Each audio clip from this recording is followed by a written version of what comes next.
Hello guys, आज हम जनवरी की जो मैगज़ीन है 2021 की विज़न की, इसका पॉलिटी का हिस्सा हम पढ़ने वाले हैं। ठीक है, ये है। मैं आपको थोड़ा ऐसे दिखा दूँ, रोटेट करके। ठीक है, ये है। देखिए, पहला टॉपिक है न्यायिक सक्रियता और न्यायिक अतिक्रमण, जुडिशियल एक्टिविज्म और जुडिशियल ओवररीच। ठीक है, अब देखिए सुर्खियों में क्यों है। हाल ही में सुप्रीम कोर्ट द्वारा 3 कृषि कानूनों को लागू किए जाने पर लगाई गई रोक को कई विशेषज्ञों द्वारा न्यायिक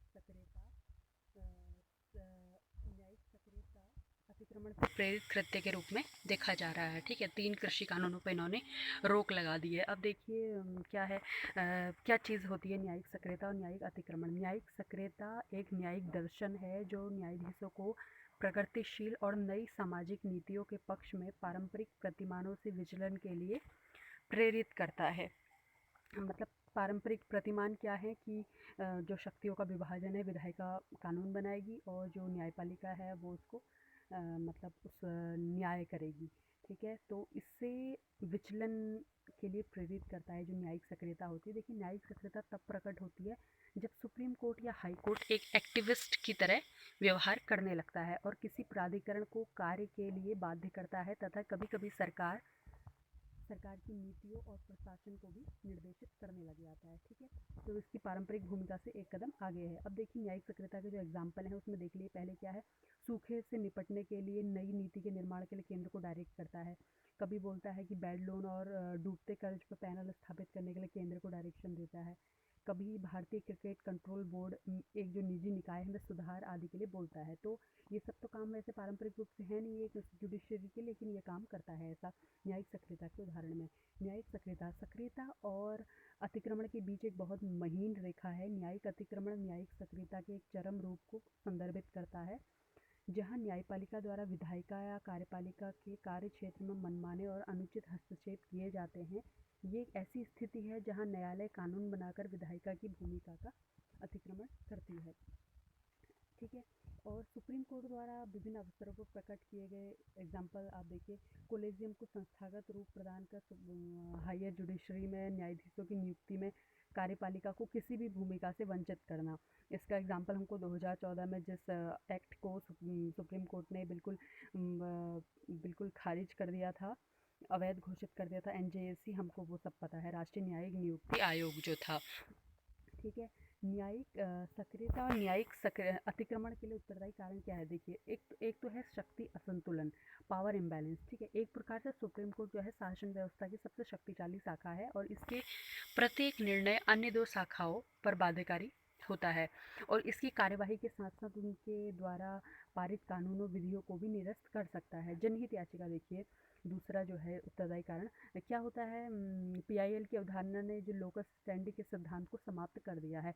लोकस स्टैंडी मतलब क्या होता है कि अधिस्थिति, सुनवाई का अधिकार। मतलब तात्पर्य है कि विधिक उपचार या मतलब कहीं पर मतलब कुछ खराब हो गया तो वो जाकर कानून सहायता पाने के लिए प्रभावित व्यक्ति के अतिरिक्त कोई भी अन्य व्यक्ति न्यायालय का दरवाज़ा नहीं खटखटा सकता है। ऐसा था पहले की, मतलब अगर आपको चोट लगी है तो आप ही जाकर सुप्रीम कोर्ट से दया याचिका करेंगे कि मेरे को न्याय दो। लेकिन पीआईएल की जो अवधारणा है इसने इस लोकस स्टैंडे को ख़त्म कर दिया है। पीआईएल में क्या होता है, मैं भी जाके किसी शोषित के लिए वहाँ पर गुहार लगा सकती हूँ। ठीक है, तो अधिस्थिति के सिद्धांत ने न्यायालय तक उन्हीं व्यक्तियों की पहुँच हो सकती थी जिनके अधिकारों का हनन हुआ। ये मैंने आपको बता दिया। याचिकाकर्ता पीआईएल दायर कर प्रशासन में सुधार के लिए आवश्यक न्यायिक हस्तक्षेप की मांग करने हेतु प्रेरित हुए हैं। इसके माध्यम से वे न्यायालय से यह मांग करते हैं कि वह सांविधिक और संवैधानिक प्रावधानों का अनुपालन सुनिश्चित करने हेतु उचित दिशा निर्देश जारी करे। ठीक है, इस प्रकार न्यायिक जनहित याचिका ने लोक प्रशासन में न्यायपालिका के हस्तक्षेप को एक आयाम दिया है। ठीक है, यहाँ पर देखिए ये बहुत बढ़िया से ग्राफ बना रखा है, इसको आप आंसर राइटिंग के लिए भी यूज़ कर सकते हैं। सेपरेशन ऑफ पावर देखिए क्या है, ऊपर जुडिशरी दिया हुआ, उसका काम क्या है, किसी कानून पर जजमेंट देना। इस तरफ लेजिस्लेचर दिया हुआ, विधायिका, उसका काम है power to make and change law, कानून को बदलना और कानून बनाना। इस तरफ है आपका एग्जीक्यूटिव गवर्नमेंट, कार्यकारी सरकार, उसका काम है power to put law into action. जो मतलब ये सिविल सर्विस के, सिविल सेवा के लोग हैं वो यही काम करते हैं, कार्यकारी शासन कह सकते हैं आप, प्रशासन। उनका काम है जो कानून है उसको एक्शन में लाना। अब देखिए सेपरेशन ऑफ पावर क्या है। Each of these institution can check the others, ठीक है। Although absolute and rigid separation of power does not exist in constitution, certain article do indicate towards separation of power। ये ऐसा बोल रहा है कि वैसे तो मतलब कानून का जो ये सॉरी शक्तियों का जो बंटवारा है, मतलब एब्सोल्यूट एकदम करेक्ट वाला जो बंटवारा है वो तो कॉन्स्टिट्यूशन संविधान में है नहीं, लेकिन कुछ एक आध जो अनुच्छेद हैं वो इस ओर इशारा करते हैं शक्तियों के विभाजन की ओर। वो है एक आर्टिकल 50, ठीक है। अनुच्छेद 50 में क्या है, DPSP which direct state to separate the judiciary. उसमें क्या है, आर्टिकल 50 आपको डीपीएसपी पता है, उसमें लिखा हुआ है कि राज्य को बोलता है कि वो न्यायकारी वाले कार्य से कार्यकारी एग्जीक्यूटिव काम को अलग रखेगा। ये दोनों, ये आर्टिकल 50 में है, ठीक है।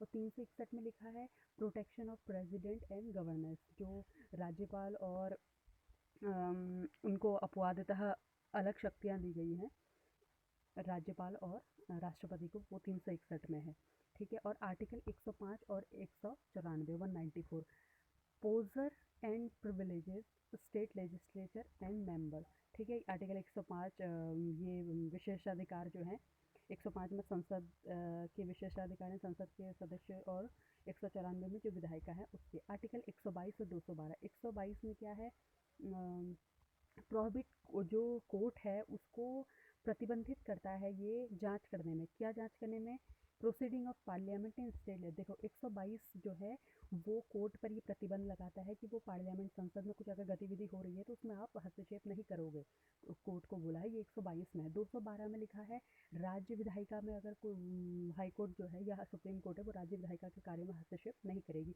तो ये जो 4 आर्टिकल हैं, सॉरी 4 से ज़्यादा हैं, 105 194, ये सब जो है ये बताते हैं कि ये इशारा करते हैं कि शक्तियों का कैसे विभाजन हुआ है, ठीक है। अब देखिए basic structure of constitution as per Kesavananda Bharti में जो सुप्रीम कोर्ट ने बोला था कि आप मूल सब कुछ बदल सकते हैं मूल ढांचे को छोड़कर, तो ये भी एक तरह से ब्रेक लगाया था उनकी गतिविधियों पर। तो ये भी चेक एंड बैलेंस का जो काम है ये भी किया था। Overlap of the powers and responsibilities between all the 3 organs, और ये भी आप समझ 7वीं अनुसूची में जो है तीनों उसमें बांटा गया है। सॉरी मैं ये शायद गलत बोल रही। Overlap of powers and responsibilities between all the 3 organs of state manifested in, अच्छा ठीक है। आर्टिकल 13 में लिखा हुआ है न्यायिक समीक्षा। आर्टिकल 13 में लिखा है कोई भी ऐसा कानून विधि जो मतलब मूल अधिकारों से टकराएगी वो विधि या कानून खत्म हो जाएगा। हालांकि उसमें संविधान संशोधन वाला जो 368 के तहत है वो शामिल नहीं है, ठीक है। ये भी एक चीज़ है, ये भी विधायिका की शक्तियों पर रोक लगाने का तरीका है। आर्टिकल 32 और 226 जो संवैधानिक उपचार का अधिकार है 32 और 226 में दिया गया है। और आर्टिकल 142 एक्स्ट्राऑर्डिनरी, ये देखिए सुप्रीम कोर्ट की एक्स्ट्राऑर्डिनरी पावर। सुप्रीम कोर्ट ने हाल ही में कई ऐसे निर्णय दिए हैं जिसमें उन्होंने अपनी संपूर्ण न्याय की शक्ति का प्रयोग किया आर्टिकल 142 के तहत। ये एक्स्ट्राऑर्डिनरी असाधारण शक्ति है सुप्रीम कोर्ट की, ठीक है। आगे पढ़ते हैं। अन्य अंगों का अरुचिपूर्ण लापरवाह दृष्टिकोण। देखिए क्यों सुप्रीम कोर्ट मजबूर होता है कि वो न्यायिक सक्रियता करे। विधायिक और कार्यपालिका की लचर न्याय कार्य प्रणाली के परिणाम स्वरूप शासन व्यवस्था में भ्रष्टाचार, विलंब, गैर प्रतिक्रियाशीलता या अक्षमता उत्पन्न हो सकती है। और अभी जैसे आप एग्जांपल देख सकते हैं 1997 में जब कार्यस्थल पर महिलाओं के यौन उत्पीड़न की रोकथाम के लिए जब विधायिका कोई कुछ काम नहीं कर पाई तो एक मतलब निर्वात उपस्थित हो गया था कि कोई कानून ही नहीं था इस तरह का। तो 1997 में विशाखा गाइडलाइन जो सुप्रीम कोर्ट ने जारी की वो विधायक की अक्षमता का ही एक परिणाम था ना। क्यों सुप्रीम कोर्ट को इंटरवीन करना पड़ा ये हम देख पाते हैं। अगर विधायिका अपनी तरफ से सही काम कर रही होती तो सुप्रीम कोर्ट को क्यों इंटरवीन करना पड़ता।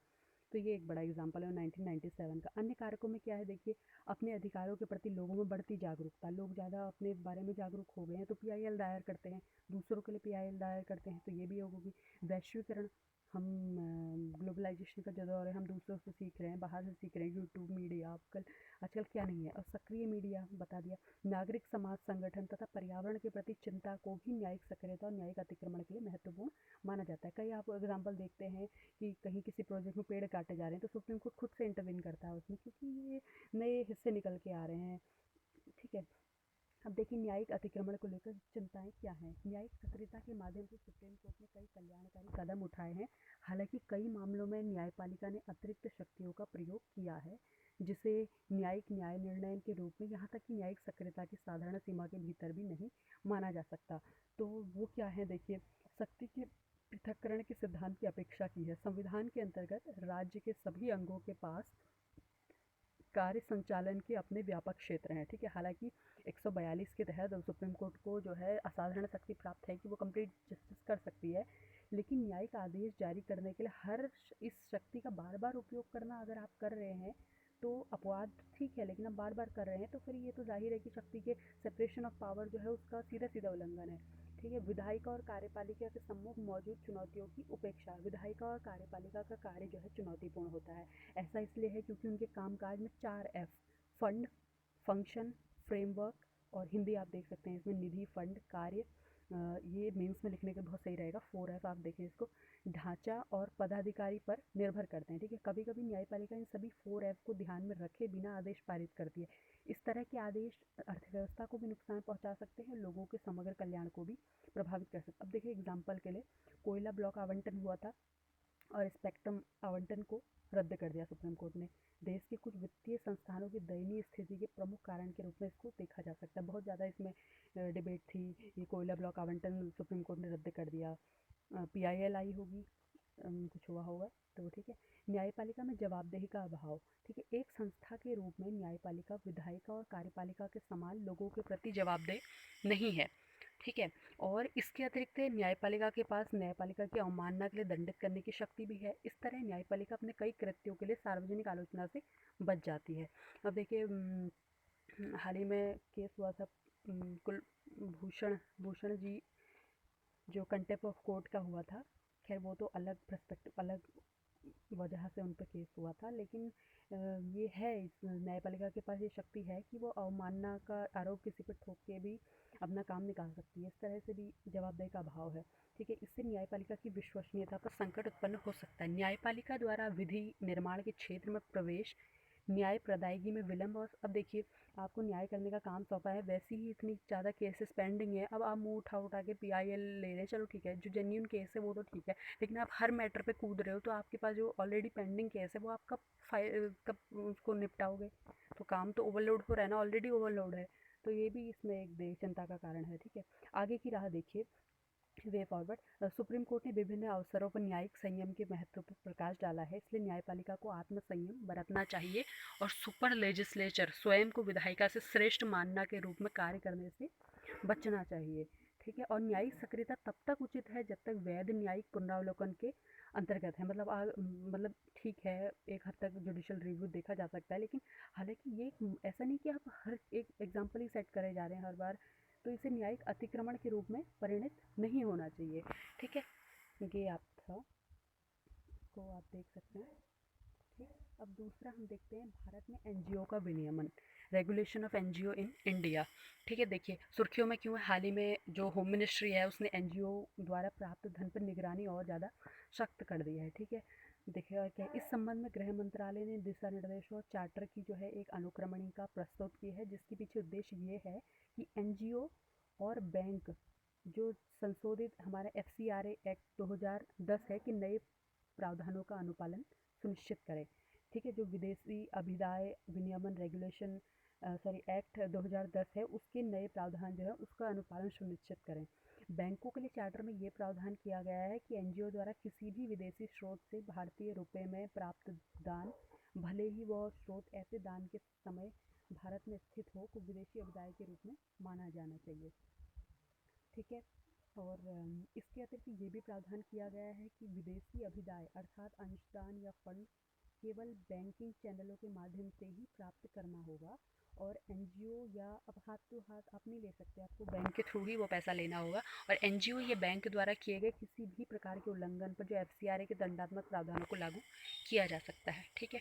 आगे हम देखते हैं कि NGO का रोल देख लेते हैं। यहाँ पर ये डायग्राम जो है आपका मेन से बहुत बढ़िया काम आएगा, इसको ठीक से देखें, ठीक है।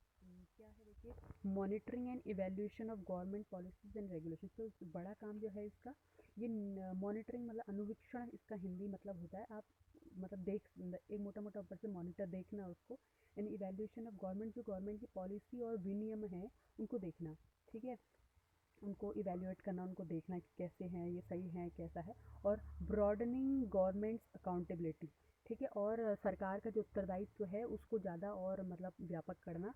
और थर्ड है सोशल एंड एनवायरनमेंट डेवलपमेंट, सामाजिक और पर्यावरणीय विकास, ठीक है, constructive conflict resolution like in international arena, track second diplomacy, ठीक है। तो एक ये भी है कि संरचनात्मक जो निपटान है, ट्रैक सेकंड डिप्लोमा, मतलब क्या होता है कि अगर जैसे भारत और पाकिस्तान है, इसमें कोई कन्फ्लिक्ट है, ठीक है, कोई मुद्दा चल रहा है, तो कई बार हम क्या होता है ट्रैक सेकंड एक रणनीति होती, कूटनीति होती है हमारी, ट्रैक सेकंड कूटनीति डिप्लोमेसी, उसके तहत हम क्या करते हैं एनजीओ के लोगों को इधर उधर भेजते हैं, मतलब पाकिस्तान के कुछ एनजीओ के लोग यहाँ आएंगे और यहाँ के वहाँ जाएंगे, तो इस वजह से क्या होता है निपटाने का चीज़ों को सॉर्ट आउट करने का काम किया जाता है, ये ट्रैक सेकंड डिप्लोमेसी होती है, ठीक है। एनजीओ और उनका महत्व देखिए, एनजीओ को वर्ल्ड बैंक द्वारा एक एनजीओ के रूप में परिभाषित किया गया है, एक गैर लाभ नॉन प्रॉफिट ऑर्गेनाइजेशन के रूप में, एनपीओ के रूप में परिभाषित किया गया है एनजीओ को, जो पीड़ितों को राहत प्रदान करने, निर्धनों के हितों को प्रोत्साहित करने, पर्यावरण की रक्षा करने, बुनियादी सामाजिक सेवाएं प्रदान करने या सामुदायिक विकास हेतु विभिन्न गतिविधियों का संचालन करते हैं। ये संगठन सरकार का हिस्सा नहीं होते, किंतु इन्हें विधिक दर्जा प्राप्त होता है, ठीक है, और ये ट्रस्ट, सोसाइटी या फिर प्राइवेट लिमिटेड गैर लाभकारी कंपनी के रूप में पंजीकृत होते हैं, ठीक है। और संवैधानिक रूप से एनजीओ विभिन्न प्रावधानों द्वारा समर्थित, अब देखिए संविधान में, अब आप कहेंगे कि संविधान में भी कुछ ऐसे लीगल कोई ऐसा अनुच्छेद है जिसमें ऐसा बोला गया हो कि एनजीओ ठीक का है, तो देखिए 19(1)(c), ठीक है, इसमें क्या है, लोगों को संघों एसोसिएशन के गठन का अधिकार है, 19(1) का सी, ठीक है, और अनुच्छेद 43(b), 43(b) में सहकारी सोसाइटी, जो 2011-12 का, मैं अभी भूल रही, ठीक है, तो सहकारी सोसाइटी को ये भी बढ़ावा देता है। और तीसरा है समवर्ती सूची, समवर्ती सूची में धर्मार्थ संस्थानों, धार्मिक विन्यास एवं धार्मिक संस्थानों का उल्लेख है, ठीक है। एनजीओ को विनियमित करने की ज़रूरत क्यों है, देखिए देखो ऐसा होता है विदेशी धन के दुरुपयोग पर निगरानी रखने के लिए, सरकारें जो है विदेशी धन के दुरुपयोग पर निगरानी रखने का प्रयास करें, क्योंकि यदि निगरानी नहीं की गई तो देश की संप्रभुता में ये घातक हो सकता है, और साथ ही ऐसे विदेशी धन का उपयोग भारत में नीति और राजनीतिक संवाद को प्रभावित करने के लिए किया जा सकता है। अब आपने कई एग्जाम्पल, मैं भी नाम नहीं ले रही हूँ, कई देश में एनजीओ ऐसे भी काम कर रहे हैं जो विदेशों की चीज़ों को यहाँ लागू करने का काम करते हैं, ठीक है, वो विदेशों से पैसा लेते हैं और यहाँ सरकार की जो नीति निर्माण होती है इसको गड़बड़ करने में लोग का बहुत बड़ा हाथ होता है, तो वो विदेशी फंडिंग, तो ऐसे को तो रेगुलेट करना ही चाहिए। इस कारण से सरकार ने एफसीआरए के तहत, जो विदेशी अभिदान रेगुलेशन एक्ट के तहत पंजीकृत 14,500 एनजीओ पर विदेशी धन प्राप्त करने से प्रतिबंध लगा दिया गया है। हो सकता है इसमें कई ऐसे एनजीओ भी हों जो बेफालतू के फंस गए हों, लेकिन जेन्यून जो मतलब ये खराब चीज़ों में इन्वॉल्व हैं उन वो तो है ही, ये रियल बात है, ठीक है। गैर अनुपालन, देखिए अनेक एनजीओ सरकार के नियमों और विनियमों का ठीक से पालन नहीं करते, ठीक है, 10% से कम, अब ये देखिए ये पॉइंट नोट करने का है, 10% से कम एनजीओ ने ही नियमों का अनुपालन किया है, और 90% से अधिक एनजीओ अपना बैलेंस शीट प्रस्तुत ही नहीं करते, ठीक है। बैलेंस शीट क्या होता है, उसमें खाका होता है, जैसे बैंक का होता है ना, कहाँ भेजा आपने पैसा, कहाँ से आया आपके पास, तरह की बैलेंस शीट होती है, तो वो प्रस्तुत ही नहीं करते 90%, ठीक है। और उन्हें अपने वित्तीय विवरण रजिस्ट्रार ऑफ सोसाइटी के सामने प्रस्तुत करने होते, किंतु एनजीओ ऐसा करते ही नहीं है, ठीक है, एक तो गैर अनुपालन हो गया। और दूसरा क्या है, विकास परियोजनाओं में बाधक होने का आरोप, देखिए कई केसेस को ऐसा ठीक भी है कि कोई ख़राब परियोजना आई है, तो जैसे कोई बांध वगैरह का काम हो रहा है, तो वो लोग ठीक है विरोध प्रदर्शन करते हैं और जनजातियों इन सबके अधिकारों के लिए आवाज़ उठाते हैं, लेकिन कई बार क्या होता है,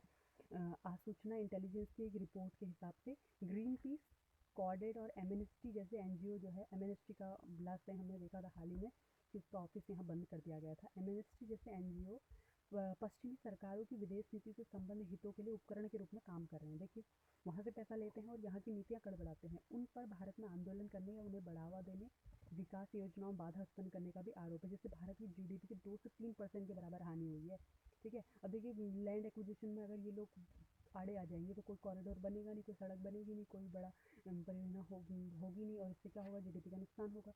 और धार्मिक सांस्कृतिक अतिक्रमण, कई सारे जो एनजीओ होते हैं ये रिलीजियस एक्टिविटी धर्म परिवर्तन करते हैं, कई ईसाई मुस्लिम हिंदू कई भी कुछ भी हो सकते हैं।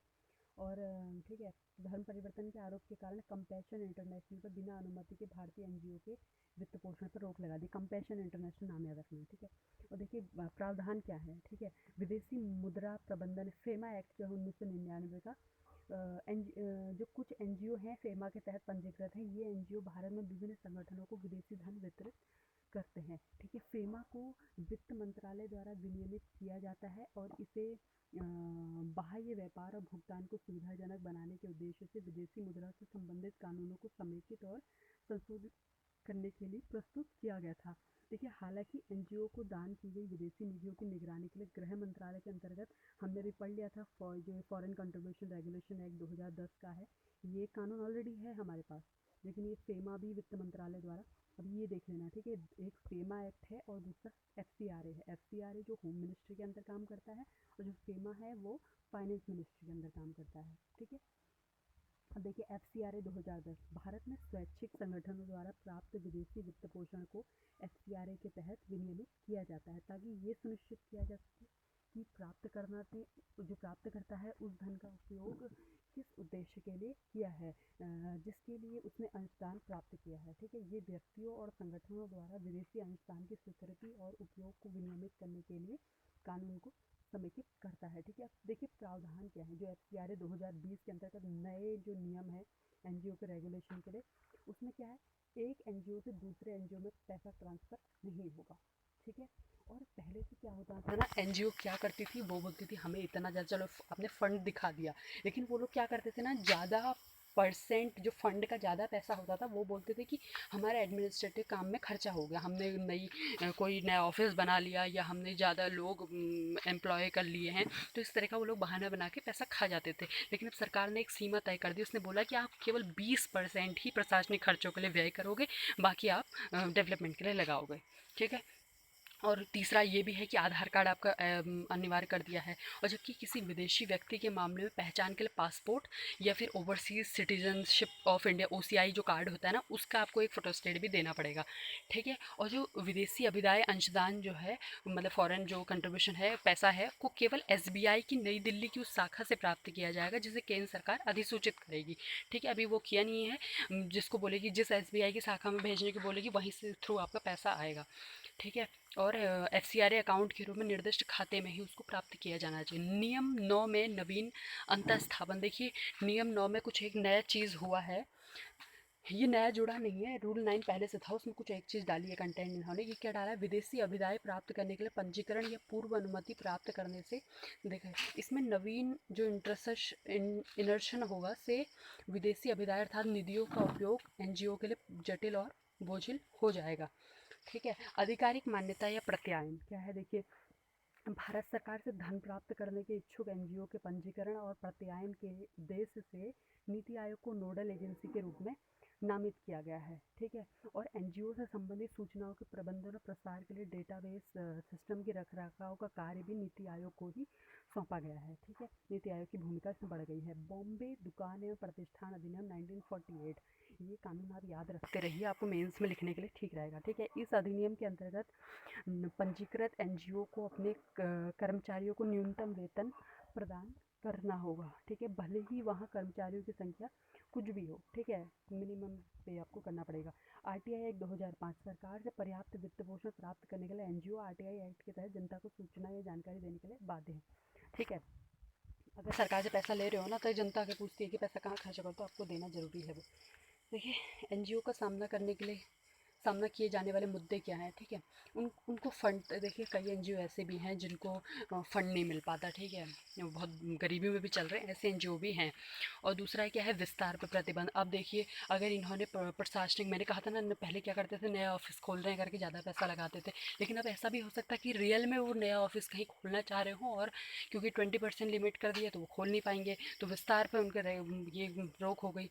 और लेन देन की बढ़ी हुई लागत और दूरी, देखिए स्टेट बैंक दिल्ली में आपने शाखा खुलवाना पड़ेगा। ये सब तो ट्रांजेक्शन, इस सब में आपको पैसा बहुत जाने वाला है, ठीक है। और समाज कल्याण की योजनाओं के लाभ वितरण में बाधा भी हो सकती है।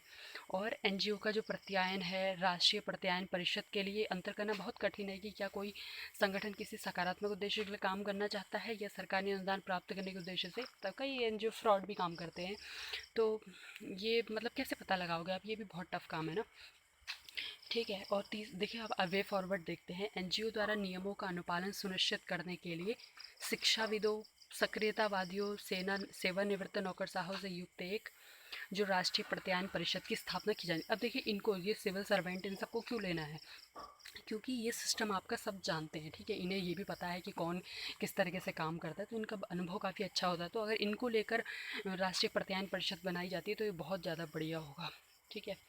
सामाजिक कल्याण से संबंधित योजनाओं के क्रियान्वयन में बाधा डालने की बजाय कुशलतापूर्वक उन योजनाओं के लाभ वितरित करने के लिए सरकार और एनजीओ के बीच बेहतर समन्वय होना चाहिए। आपने ये भी देखा होगा अभी झारखंड जैसे कुछ एरिया, जैसे मणिपुर, ये सब नॉर्थ ईस्ट, ये सब एरिया में क्या होता है, मोस्टली एनजीओ हैं वो सरकार की मदद से पोषण अभियान ये सबको कई जगह आपने न्यूज़पेपर में पढ़ा होगा, वो लागू करवाते हैं, ठीक है। जैसे बचपन बचाओ जो एनजीओ है वो कैलाश सत्यार्थी का, तो वैसे एनजीओ जो है वो सरकार के साथ मिलकर कई अच्छे फ़ायदे का काम भी करते हैं, ठीक है। तो उनके लिए तो ये थोड़ा दिक्कत आ सकती है। प्रभावी तरीके से कानून के अनुपालन को सुनिश्चित करने के लिए एनजीओ के नियामकों की भूमिका न्यायोचित, पारदर्शी, गैर पक्षपाती, निष्पक्ष और राजनीतिक प्रभाव से मुक्त होनी चाहिए। इससे जनता में नियामक और एनजीओ संगठन दोनों के प्रति विश्वसनीयता में वृद्धि हो सकेगी, ठीक है। ये हमने एनजीओ का देख लिया। तीसरा हम देखते हैं बड़ी प्रौद्योगिकी कंपनियों का विनियमन। बड़ी जो टेक्निकल कंपनीज़ है, टेक कंपनीज़ में क्या है, फेसबुक, गूगल, अमेज़न, फ्लिपकार्ट, ये सब, ठीक है। देखिए सुर्खियों में क्या देखो, फेसबुक, गूगल जैसी बड़ी प्रौद्योगिकी कंपनियों द्वारा एकाधिकार शक्ति के दुरुपयोग के कारण संपूर्ण विश्व में कई जांचें चल रही हैं, ठीक है। अब देखिए एंटी, ठीक है, पृष्ठभूमि क्या है, देखिए ये तो आप वैसे खुद भी देख सकते हैं, आपको पता ही होगा ये सब क्या है। ज्ञातव्य है, देखिए अनेक बड़ी कंपनियां की शुरुआत जो है यूएसए में हुई। उन्होंने अपनी एक वैश्विक उपस्थिति भी दर्ज की। वे सतत रूप से ऐसे बाजार में अपनी उपस्थिति का विस्तार करने में प्रयास कर रही हैं जब वर्तमान में अन्य कंपनियों ने प्रवेश नहीं किया है। ऐसे में प्रौद्योगिकी बाजार में अपने प्रभुत्व के कारण बड़ी तकनीकी कंपनियां न केवल अर्थव्यवस्था और समाज को प्रभावित करती है, कंपनियां हमारे समाज के प्रगति पथ को आकार दे रही हैं। और देखिए ब्रैकेट में यहाँ पर ये एकाधिकार रोधी कानून में जूम कर देती हूँ इसे, ठीक है। ये फ़ोन में थोड़ी, anti trust law, anti trust अथवा एकाधिकार रोधी कानून ऐसे कानून हैं जो कीमतों को अनुचित तरीके से नियंत्रित करने या एकाधिकार स्थापित करने का प्रयास करने वाली कंपनियों को एक साथ काम करने से रोकते हैं, ठीक है। भारत का जो एकाधिकार रोधी कानून कंपटीशन एक्ट 2002 है, पूरी तरह से 2009 में लागू किया गया था। इसने एकाधिकार और अवरोधक व्यापार व्यवहार अधिनियम, monopolistic and restrictive trade practice. Monopolistic क्या होता है कि जैसे अभी अभी मैं अगर नाम लूँगी तो अनअकैडमी ऐसा कर रही है, अगर कह सकते हैं, क्योंकि कई सुनने में आ रहा है ऐसा कि उसने कई छोटे जो एडटेक कंपनियां हैं उनको बाहर कर दिया है, मतलब तो एक कहा सुनने में आ रहा है कि मोनोपोली बनते जा रही है उसकी भी एक, तो वो जो है व्यापार प्रैक्टिस को जो है, ठीक है। तो ये कानून 1969 का को प्रतिस्थापित किया गया था। प्रतिस्पर्धा अधिनियम किसी भी ऐसी आर्थिक गतिविधि की निगरानी करता है जो बाजार के भीतर प्रतिस्पर्धा पर एकाधिकार स्थापित करने का प्रयास करती है। इसका उद्देश्य उपभोक्ताओं और लघु उद्यमों की रक्षा करना और व्यापार की स्वतंत्रता सुनिश्चित करना है। देश में प्रतिस्पर्धा विरोधी गतिविधि को विनियमित करने के लिए 2002 के अधिनियम के तहत भारतीय प्रतिस्पर्धा आयोग की स्थापना की गई है। आगे देखते हैं। देखिए हालांकि हाल के दिनों में इन प्रमुख इंटरनेट प्लेटफॉर्म द्वारा हेट स्पीच के प्रचार हो गया, दुष्प्रचार, षड्यंत्रकारी गतिविधियों के कई प्रमाण मिले हैं। ट्विटर का भी हाल में ही केस चल रहा था, ठीक है। तो इससे विभिन्न एक एंटी ट्रस्ट मामले सामने आए हैं और मतलब इनके पर विश्वास की कमी आई है। इसकी विरुद्ध जांच की जा रही है और केवल इंडिया में ही नहीं, बाहर भी बहुत काफ़ी कंट्रीज इसके मतलब इनके ऊपर टैक्स लगा रही है या कुछ ऐसे काम हो रहा है, ठीक है। अभी G7 में भी जो अभी हाल ही में जो G7 की मीटिंग हुई है उसमें भी एक मिनिमम ग्लोबल टैक्स की बात हुई है 15%, तो वो भी आप बड़ा कदम देख सकते हैं आप। बड़ी प्रौद्योगिकी अर्थात बिग टेक कंपनियों द्वारा समाज में निभाई जाने वाली भूमिका। देखिए, सकारात्मक क्या है, एक तो ये आपका वाक एवं अभिव्यक्ति की स्वतंत्रता का अधिकार देते हैं, जिसका मन है क्योंकि अब अगर आप कुछ लिख के न्यूज़पेपर में देना चाहेंगे तो हालांकि वो शायद ना छापे, लेकिन आप अपने फेसबुक अकाउंट पोस्ट कीजिए, सब देखेंगे और डोर स्टेप तक आपको घर पे सामान मिल जाता है, सब कुछ प्रौद्योगिकी नवाचार। ठीक है, ये तो है ही। देखिए, नकारात्मक क्या है, जैसे कई फेक न्यूज़ आती है, उसको टैकल करने में ये रही पीछे रह गई है। प्रतिस्पर्धा विरोधी व्यवहार, मतलब इनका ये है कि हम ही आगे रहें, ये सब जैसे फेसबुक ने व्हाट्सएप खरीद लिया, इस तरह की गतिविधियाँ। इससे छोटे आकार की तेज़ी से बढ़ने वाली कंपनियों को वो लोग खरीद लेते हैं, जैसे फेसबुक ने, मैंने बताया भी, व्हाट्सएप और इंस्टाग्राम को ले लिया था, तो ये मतलब अगर व्हाट्सएप बढ़ती तो वो कितनी बड़ी कंपनी हो जाती ना। तो ये, और सार्वजनिक व्यवहार को भड़काना, सोशल मीडिया में आप देख ही रहे हैं कैसा फेक न्यूज़, धार्मिक, ये सब फैल रहा है अभी, हेट स्पीच। साइबर अपराध हो रहे हैं, कोई किसी को कैसी फ़ोटो भेज रहा, अफवाहें चल रही है, भड़काऊ हुए एकदम, काफ़ी हो रहा है इसका भी। और गोपनीयता का उल्लंघन हो रहा है, डेटा जो नई पॉलिसी आई है व्हाट्सएप की, उसमें बोला है कि बेचेंगे डेटा, ठीक है, दोहन होगा, ये सब भी है। और देखिए, बिग टेक वैश्विक स्तर पर मुद्दे क्या हैं, वैश्विक स्तर पर रेगुलेशन समन्वय का अभाव है, एक तो ये हो गया। और टैक्स अवॉइडेंस, यही टैक्स अवॉइडेंस जो है, अभी इंडिया ने हाल ही में 2020 के यूनियन बजट जो है उसमें 2% इक्वलाइजेशन इक्वलाइजेशन लेवी जो है गूगल, फेसबुक, इन सब पे आरोपित की है। ये तो है ही, अभी मैं G7 का भी बता चुकी हूँ आपको, न्यूनतम ग्लोबल टैक्स 15% तय हुआ है। और अभी G20 की मीटिंग में हालांकि उसमें पूरा फैसला भी लिया जाना बाकी है, उसको देखेंगे आगे। ठीक है, तो ये टैक्स अवॉइडेंस का मुद्दा निपटने जा रहा है। और डेटा गोपनीयता कानून की अनुपस्थिति है ये भी, और डेटा पर संप्रभु नियंत्रण की अनुपस्थिति। ठीक है, मतलब जिसका डेटा है, अगर मैंने खुद गूगल में सर्च किया, ठीक है, और मैं चाहती हूँ कि मैंने सर्च किया उसके बाद वो डिलीट हो जाए, तो ऐसा होना चाहिए था कि मैं अगर नहीं चाह रही हूँ मेरी फेसबुक की फ़ोटोज़ गूगल यूज़ करे अपना, तो मेरा राइट होना चाहिए था मेरे डेटा पे, लेकिन ऐसा नहीं है।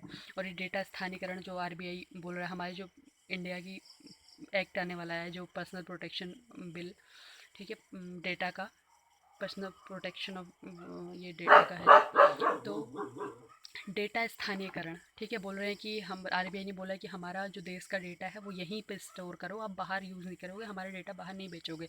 इस पे भी काम होने वाला है। विधिक चुनौतियाँ क्या हैं, देखिए, भारत का वर्तमान विनियामक ढांचा बाजार हिस्सेदारी की ऑफलाइन समझ के हिसाब से, हमारे जितने भी कानून हैं सब ये ऑफलाइन समझ के हिसाब से होता था। अभी हाल ही में हमने अपने उपभोक्ता जो कानून है वो भी हमने सुधारा था। वो क्यों सुधारा था, क्योंकि वो ऑफलाइन वाले मोड पे आधारित था ना, मतलब कि अगर उपभोक्ताओं के साथ कोई फ्रॉड होता था तो वो कौन से फ्रॉड को संबोधित करता था, जो ऑफलाइन हो रहा है, तो उसमें जो कानून आया था उपभोक्ता वाला, उसमें भी ये चीज़ सुधारी गई कि जो ये डिजिटल प्लेटफॉर्म वाले हैं, इनको भी इसमें शामिल किया गया। ठीक है, वो भी हुआ है। तो वर्तमान विनियामक ढांचा जो हमारा पारंपरिक है ये है। और आईटी एक्ट 2000 की धारा 79 सेकेंड, वर्तमान में ऑनलाइन मध्यस्थों को उनके प्लेटफॉर्म पर साझा किए गए किसी भी तृतीय पक्ष के कंटेंट के उत्तरदायित्व से छूट प्रदान करती है। ठीक है, आगे की राह देखिए, त्वरित विनियमन हमको करना होगा इसका। और कराधान, टैक्सेशन मैंने बता दिया, डेटा सुरक्षण भी बहुत ज़रूरी है, व्यक्तिगत जो पर्सनल डेटा प्रोटेक्शन बिल समीक्षा हो रही है अभी, उसको आना चाहिए। ठीक है, लेट हो रही है, उसको जल्दी आना चाहिए। और गतिशील और अनुकूलनीय नियामक ढांचा होना चाहिए। कमियां और अंतराल को ख़त्म करना चाहिए आपको, जो आपके कानून अभी हैं उसमें कुछ अच्छी चीज़ें डालो आप, और जो नहीं है उसके लिए नया कानून बनाओ, इस तरह से। साइबर अपराध से निपटने के लिए सहयोग दें कंपनियां। निष्कर्ष क्या है, भारत जैसे विशाल लोकतंत्र और डिजिटल राष्ट्र के लिए बिग टेक कंपनियों के नियमन हेतु विनियामक ढांचे में संतुलन स्थापित करने की अनिवार्य रूप से आवश्यकता है। ऐसा करके ही भारत इस क्षेत्र में एक वास्तविक अभिकर्ता के रूप में उभर सकता है। ठीक है, अब मैनिपुलेशन ये भी आपको बताया, अच्छा 2% नहीं 6% है वो। समकारी लेवी का उद्देश्य निष्पक्ष 2% ही है, ये वित्त अधिनियम 2020 है।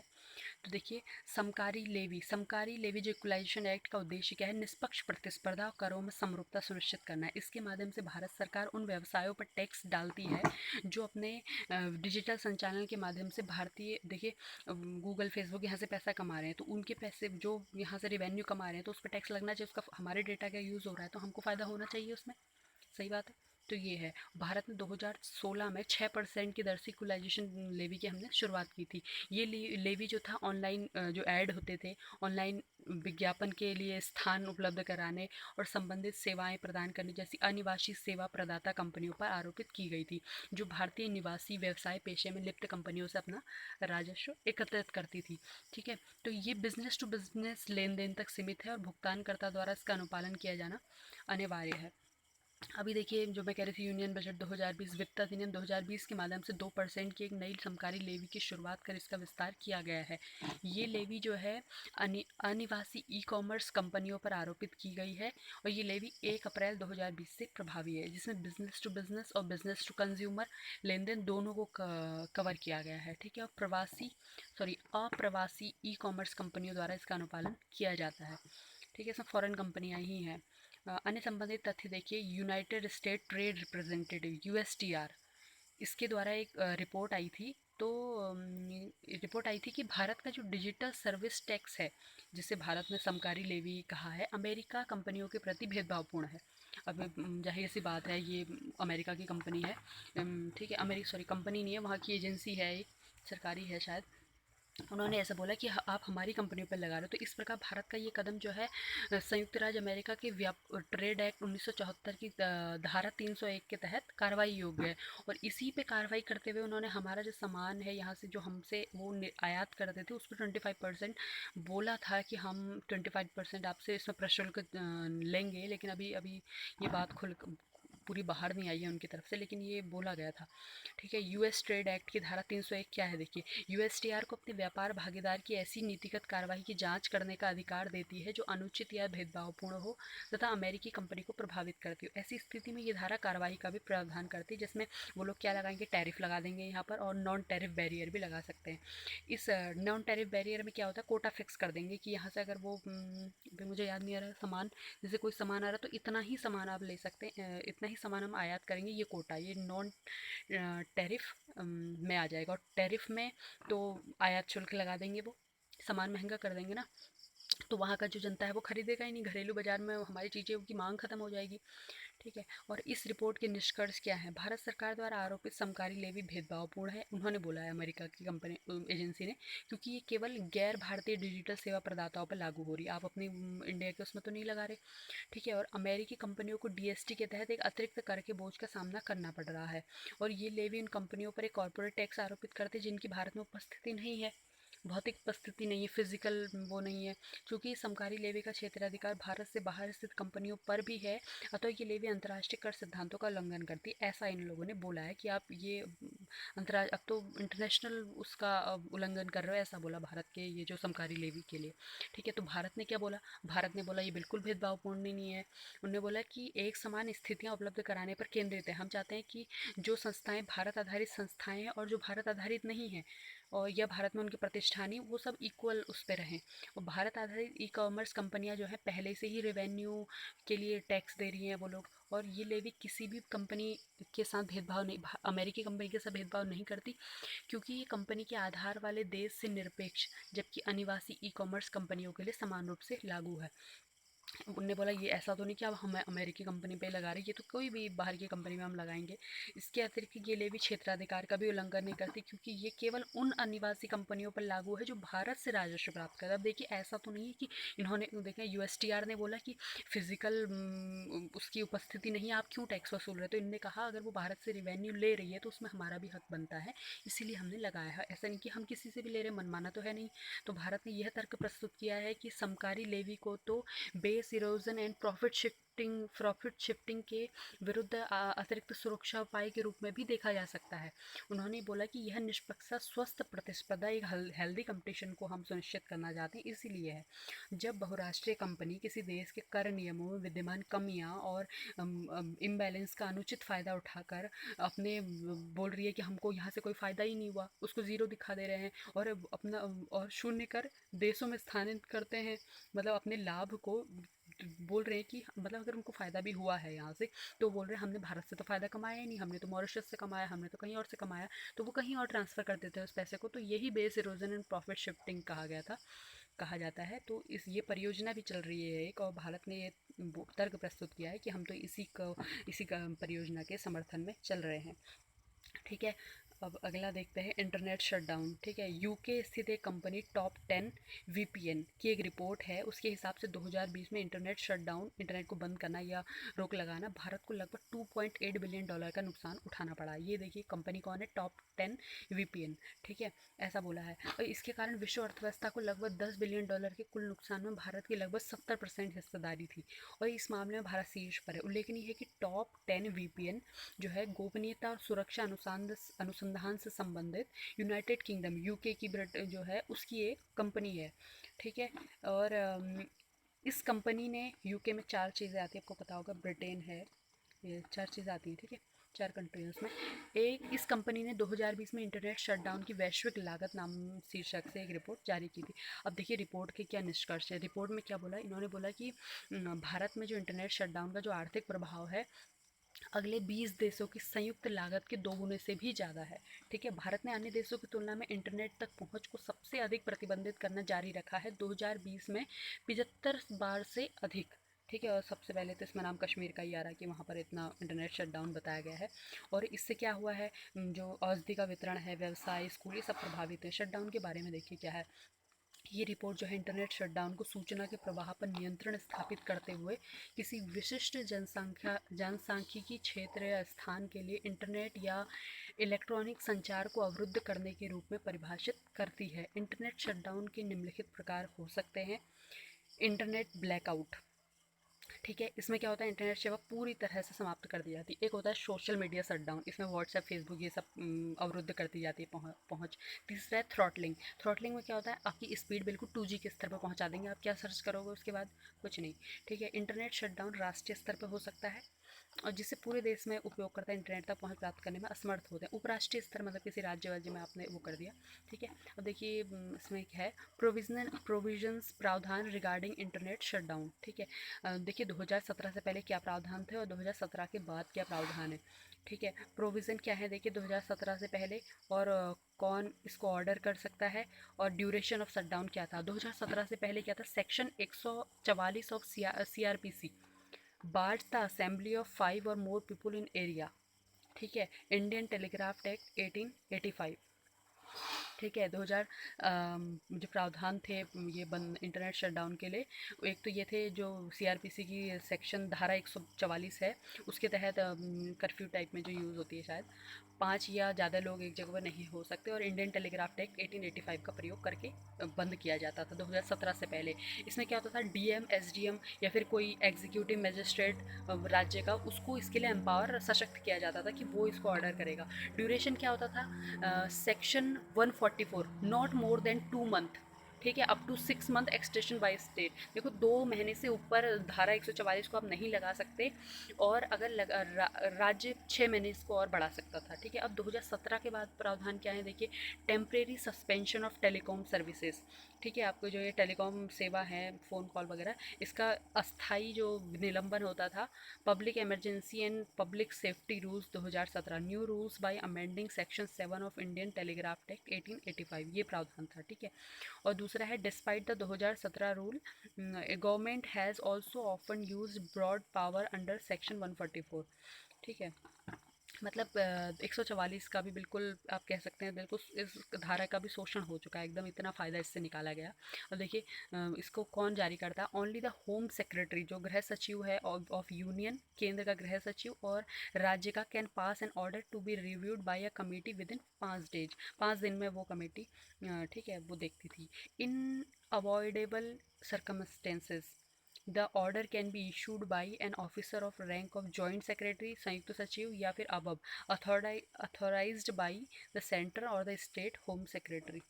ठीक है, मतलब अगर अनअवॉइडेबल परिस्थिति है तो उसमें क्या होता था, ऑर्डर जो है या तो जॉइंट सेक्रेटरी लेवल का ऑफिसर देगा, या फिर उससे ऊपर का, जिसको कि राज्य और केंद्र प्राधिकृत करें। और इसमें ड्यूरेशन क्या था, under temporary suspension of telecom services amendment rule 2020 order suspending telecom internet service shall not be operation for more than 15 days.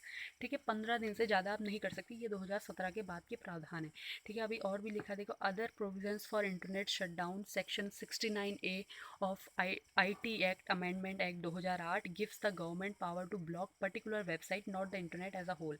ठीक है, जो धारा 69A है, ठीक है, किसकी, आईटी एक्ट 2008 जो है, आईटी एक्ट संशोधन 2008 का जो है वो सरकार को किसी पर्टिकुलर विशेष वेबसाइट को ब्लॉक करने का, पूरा इंटरनेट नहीं, केवल वो वही पर्टिकुलर वेबसाइट ब्लॉक करने का मतलब अधिकार देती है।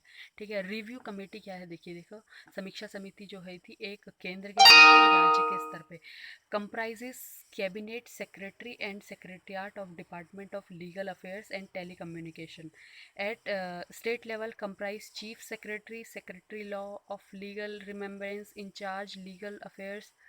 ठीक है, इसके बाद कितना बचा है ये, ठीक है, आपका एक और बच गया है इसमें टॉपिक, हम देखते हैं इसे।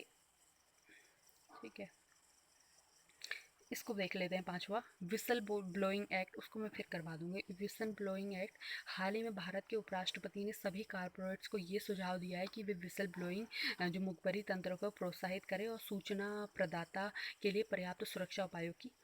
विसल ब्लोअर क्या होती है, जासूस टाइप के होते हैं, मतलब मुखबिरी होती है एक टाइप की। विसल ब्लोइंग के लिए सुरक्षा के लिए उपराष्ट्रपति ने बोला। विसल ब्लोइंग के बारे में देखिए क्या, विसल ब्लोइंग वस्तुतः सार्वजनिक, निजी, तृतीय क्षेत्र के संगठनों के बीच भीतर जारी अनुचित कृत्यों, कदाचार, भ्रष्टाचार, धोखाधड़ी, इन सबको जाहिर करते हैं वो। और साधारण भाषा में कहें तो ये एक टाइप की गोपनीय जो है सीटी बजाकर उपयुक्त अनुचित अनैतिक गतिविधियों को उजागर करता है। ठीक है, इस संबंध में विसल ब्लोअर एक वर्तमान या पूर्व कर्मचारी हो सकता है, निदेशक, अधिकारी, कंपनी का सचिव, कोई भी हो सकता है, स्वयं सेवक, कुछ भी हो, कोई भी हो सकता है। देखिए, विसल ब्लोइंग के परिणाम स्वरूप नियोक्ता की प्रतिष्ठा को क्षति पहुंचने के कारण विसल ब्लोअर को अधिकांशतः अपने नियोक्ता से या अवैध गतिविधि में लिप्त रहे उसको मतलब ऐसा प्रतिशोध की कार्रवाई का सामना करना पड़ता है, उन पर केस हो जाते हैं, उनको मार दिया जाता है इस तरह का। तो अलग थलग पड़ने के भय से अनिच्छा भी होता है कि बॉयकॉट कर दिया जाएगा उसको ऑफिस में, जो ऐसा करेगा, मर्डर हो जाते हैं। देखिए, निम्न सहायक क्यों है, देखिए कदाचार, धोखाधड़ी चलता है, इसका उजागर हो जाएगा, कार्यस्थल के माहौल इससे बेहतर रहता है, समाज में जागरूकता सृजित होती है, विसल ब्लोअर कॉर्पोरेट और वित्तीय अनियमितताओं को प्रकट करते हैं। ठीक है, और उदाहरण के लिए सेंट्रल इंटेलिजेंस एजेंसी CIA के पूर्व कर्मचारी एडन स्नोडेन ने गोपनीय जानकारी सार्वजनिक कर दी थी। ठीक है, इनका तो देखिए नाम भी बाहर आ चुका है, एडवर्ड स्नोडेन। CIA ये फॉरेन उसकी शायद रशिया की, अमेरिका की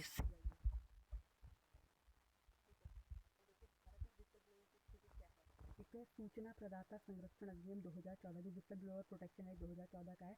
ये अधिनियम क्या करता है, किसी लोक सेवक द्वारा कृत भ्रष्टाचार, जानबूझकर शक्ति का दुरुपयोग, विवेकाधिकार के दुरुपयोग, इस को उजागर करने वाले व्यक्ति को सुरक्षा देता है। ठीक है, ये विसल ब्लोअर की एक व्यापक परिभाषा देता है, जिसके हिसाब से सरकारी अधिकारी के साथ साथ कोई NGO, कोई व्यक्ति विसल ब्लोअर हो सकता है। शासकीय गुप्त बात अधिनियम, ऑफिशियल सीक्रेट एक्ट 1923 क्या, देखिए इसके उपबंधों के अंतर्गत किसी बात के होते हुए भी कोई लोक सेवक या व्यक्ति सक्षम प्राधिकारी के समक्ष लोक हित प्रकटन अर्थात लोक हित में कोई सूचना प्रकट कर सकता है। ठीक है, ये लोगों को भ्रष्टाचार के बारे में या मंत्रियों सहित लोक सेवकों द्वारा शक्ति के दुरुपयोग की जानकारी प्रदान करने के लिए प्रोत्साहित करने हेतु एक प्रणाली भी प्रदान करता है। इस अधिनियम के तहत संघ के सशस्त्र बलों पर लागू ये नहीं होता है। ठीक है, कोई भी प्रकटीकरण जिस बात को उजागर किया जाना है लिखित रूप में या ईमेल के माध्यम से आप दे सकते हो। ठीक है, और जो सबसे बड़ी बात है, जो इन्फॉर्मेशन दे रहा है वो पूर्ण विवरण प्रदान करे। ठीक है, और दस्तावेज वगैरह भी अगर वो प्रूफ दे सकता है किसी चीज़ का तो वो भी दे।